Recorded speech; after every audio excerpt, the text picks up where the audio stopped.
Sevgili dostlar, bugün size harika farklı bir börek yapacağım. Şöyle bakın, malzeme olarak say bakalım. bir bardak yoğurdumuz var. Döktüm içine, Allah izin verirse. Ondan sonra bir çay bardağı sıvı yağımız var.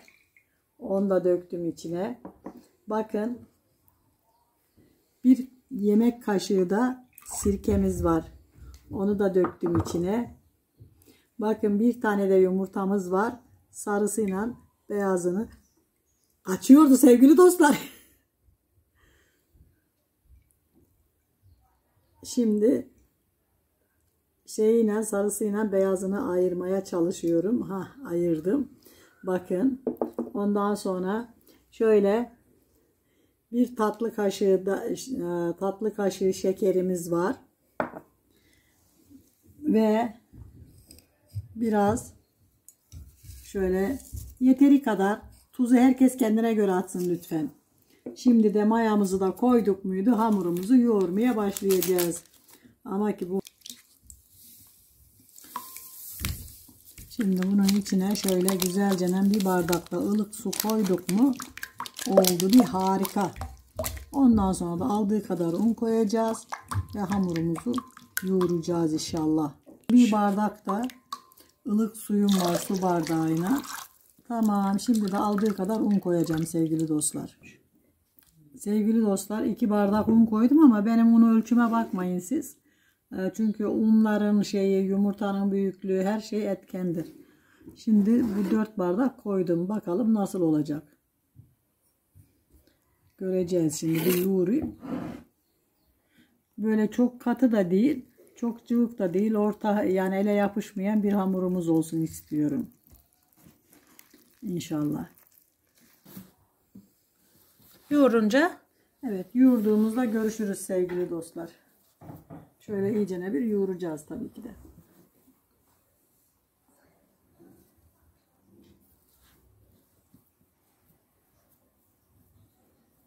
Özleşir. Hamur böyle daha mı güzel özleşiyor, evet, anne? Daha güzel özleşir ve daha güzel yoğurulur.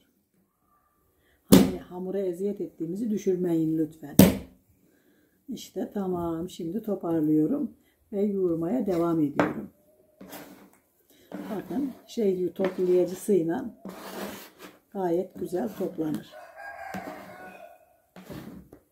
Çok güzel böyle bir hamuru elde ettik bakın.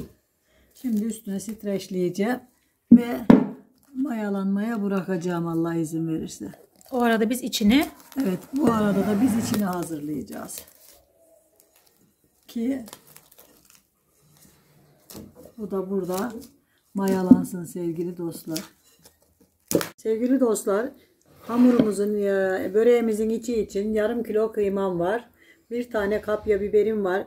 2 tane yeşil biberim var. 2 tane soğanım var. Ve zamanla geldiğinde göstereceğim baharatlarım var. Şimdi kıymam biraz yağlı kıyma. Onun için bunu hemen ne yapıyoruz? Ocağa götürüp kavurmaya başlıyoruz.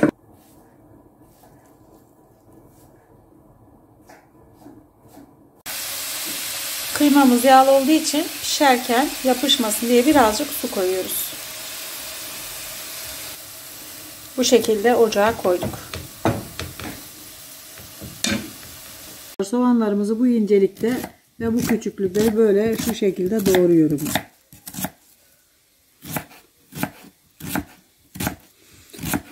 Sonra da sıra biberlerimizi doğramaya gelecek Allah izin verirse. Görüşürüz. Biberleri bu şekilde ayıkladım ve bu hale böyle temizledim. Şimdi bak bu şekilde de doğrayacağım Allah izin verirse.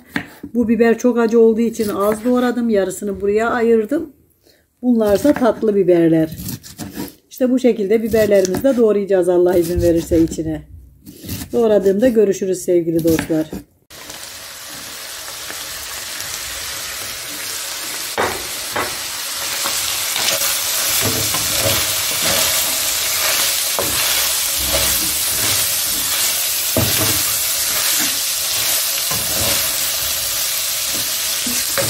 İşte sevgili dostlar, şimdi de doğramış olduğum biberlerimizi içimizin üzerine koyuyoruz. Şöyle biraz da bundan karıştırdıktan sonra baharat. Tamam, tuzunu, biberini attım. Şimdi bir de karabiber, toz biber. Şöyle rengi biraz gitsin diye. Birazcık karabiber, çok az. Tamam, bu kadar. Böylece içimiz hazır. Sevgili dostlar. Tamam, şimdi soğumaya bırakıyoruz değil mi anne? Evet, şimdi soğumaya bırakacağız. Bakın çok güzel oldu şimdi. Güzel canım. Hamurumuzu bezeleyeceğiz.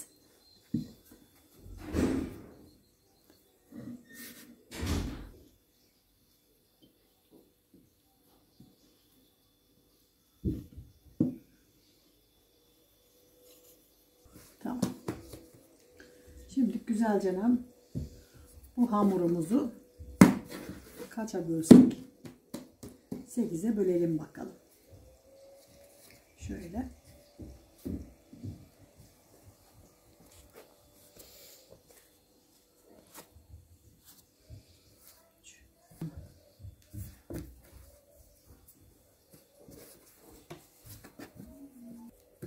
Ne yapıyorsun anne şimdi? Şimdi bezelerimizi ayarlıyorum.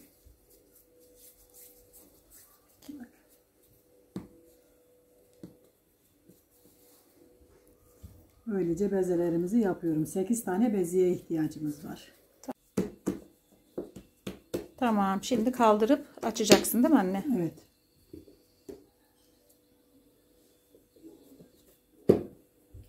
Şimdi de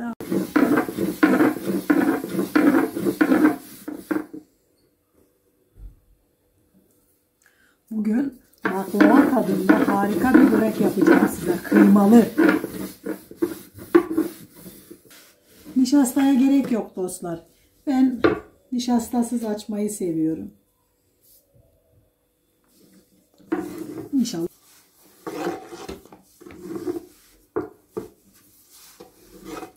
Böyle açıp hazırladıktan sonra görüşürüz dostlar. Şu köşeye koyayım. 4 tane küçük küçük yapıp üst üste koyacağız. Şimdi göstereceğiz. İşte böyle üst üste koyacağız sevgili dostlar. Ama arasına bol un koyarak. Şöyle.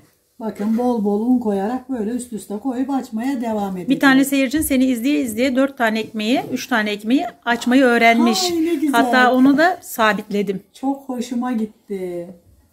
Allah razı olsun ondan. Ya isteyen öğrenir ya. Hadi üçüncüyü de koy. Üçüncüyü koydum zaten. Şu dördüncü. He. Böyle bol koyacağız sevgili dostlar. Unun ki yapışmasın.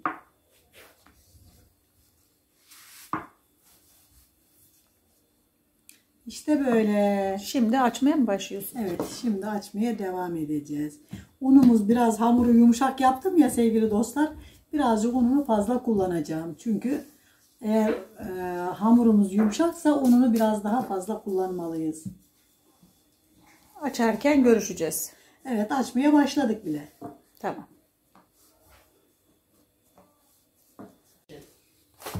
Bakın sevgili dostlar, harika açıldılar. Bezelerimiz çok büyük değil. Ama yine de bakın çok güzel açıldılar. Göster bakalım kaç tane olduğunu. 4 tane. 4 tane de kanıtlaman gerekiyor bebeğim. Dur, şimdi kanıtlayacağım sevgili dostlarıma. Ben ekmek açmaya bayılıyorum sevgili dostlar. Şimdi bakın, bu 1. Bu 2. Bu 3. Bu 4. Vallahi ekmeği ne kadar çok açmayı sevdiğini şey de görsünler. Yufka Evet. ekmek nasıl açılır da Ay, kanalda. evet. Gerçekten dün bayıldım. Mest oldum ekmeği açarken. Aha. Yani keyfime göreydi o hamur. Hadi Ama bakalım bu hamur- şimdi iyice açınca görüşürüz. Evet. Hoşça kalın. Bakın ekmek küçük veya bezeler küçük olmasına rağmen harika açıldı. Çünkü bunları böyle açtım ki şimdi böreklerimizi yapacağız Allah izin verirse. Evet. Bu 3. Evet. Bu da 4. Dört. Diğerleri açtıktan sonra görüşürüz. Evet, bence de. Böyle Sevgili dostlar, 2 seferde kaç taneyi birden açtık? 8 taneyi.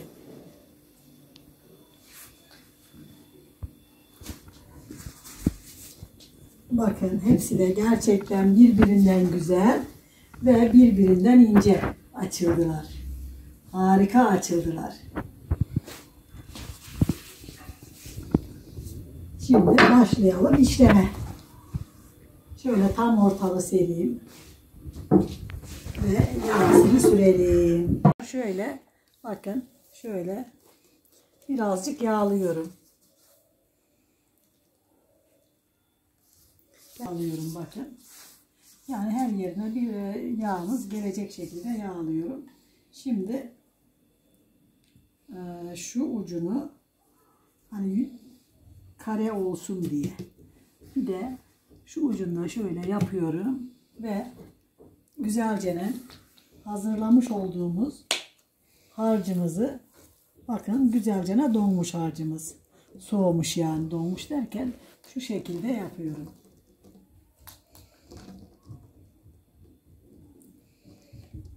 Evet. Bakın bu kadar yeterli. Çünkü bunu 8'e bölmemiz gerekir aslında. Hesaplı iş yapmak lazım. Hesapsız iş Bağdat'tan dönermiş. Şimdi bakın benim burada sevgili çubuğum var. Yani baklava oklava. Şimdi bunu şu şekilde sarıyorum.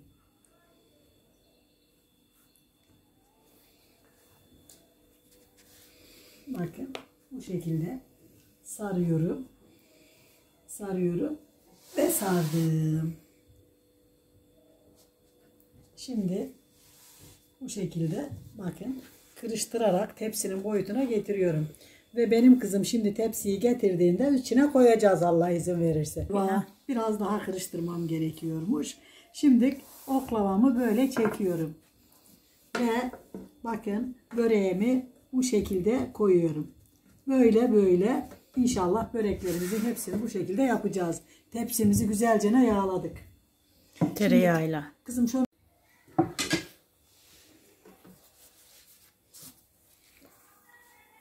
çok güzel incecik açıldı sevgili dostlar. Şimdi de hemen ne yapıyoruz?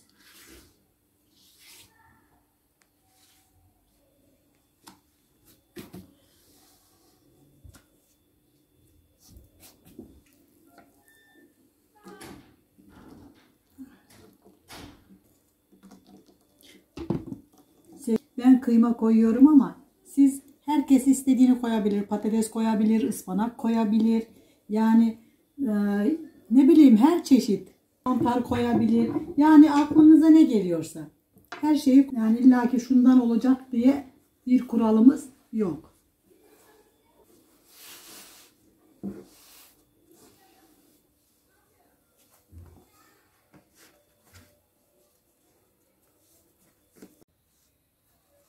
Bu son. Sevgili dostlar.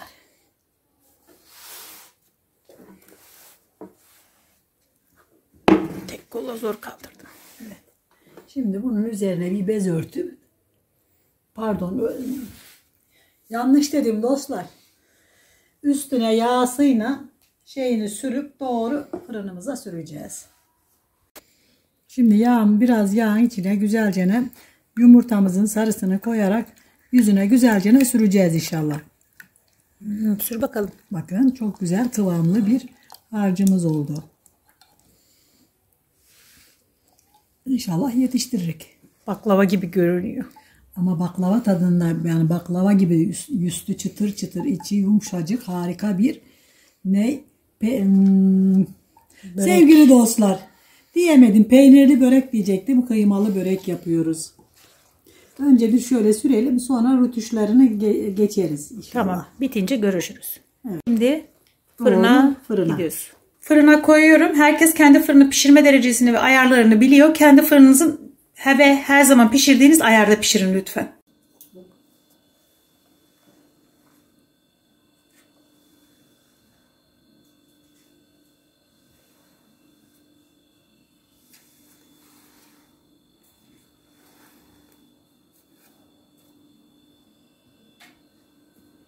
dostlar, bakalım şöyle bir keselim. Böreğimiz nasıl olmuş? Gerçekten baklava gibi mi olmuş? Börek gibi mi olmuş? Bir bakalım tadına, lezzetine, görünüşüne, duruşuna.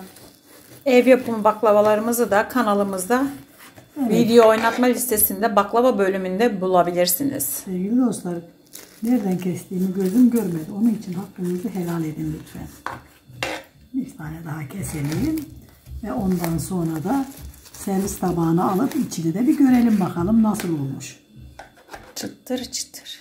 Üstü çıtır evet, ama bakalım altı nasıl. Bir çıkaralım bakalım, güzel kesebilmiş miyim her şeyden önce. Sevgili dostlar, güzel kesememişim. Demek ki tam çıkmadı. Kibar kestin. Bakın nasıl, size göstereyim. Tane tane ve incecik. Çıtır çıtır. Bakın çok harika. Yapacak olanlara kolay gelsin. Yiyecek olanlara afiyet olsun. Bizi izlemeyi ve abone olmayı unutmayın lütfen. Bakın çok güzel kızarmış. Altı da üstü de, fırınımız harika pişiriyor sevgili dostlar. Güzel eleştirilerinizi, güzel bilgilerinizi bana yazmayı unutmayın lütfen. Hoşça kalın. Allah'a emanet olun. Her yere çıtır çıtır dağılıyor. Hı hı.